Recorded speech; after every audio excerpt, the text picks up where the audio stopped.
Il-ħamis tnediet 22 edizzjoni tal-Malta International Air Show. Il-President tal-Assoċjazzjoni tal-Avjazzjoni f'Malta George Liberty spjega x'ser ikunu l-elementi ewlenin tal-edizzjoni ta' din is-sena. Darba ħajkunu 4 display teams kollha jets u barra minn hekk ħajkun hemm ajruplani ġodda li l-ewwel darba ħajjeħdu sehem fil-flajru, fid-dimostrazzjoni flajru. L-4 display jets huma l-freċċe trikolore mill-Italja, Turkish Stars, Red Arrows u l-Patrujja Agila minn Spanja. L-edizzjoni ta' din is-sena se tinkludi minn tal-inqas 13 il-pajjiż. Pajjiż kollox ħajkun hemm 13 sissa.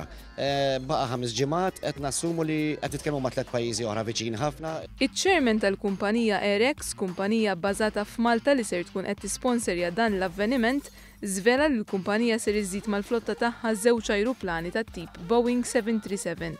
John Matthews qal li l-ewwel klijent tal-Boeing 737 huwa tim Ingliż ta' Southampton. Southampton Football Club signed a contract with us to put their fixtures with us for the year, which is very exciting. Il-Ministru għat-Turiżmu Edward Zammit Lewis faħħar is-sinerġija bejn l-Assoċjazzjoni tal-Avjazzjoni f'Malta, il-kumpanija Airx u l-Gvern biex l-Air Show ta' din is-sena ikun ta' suċċess.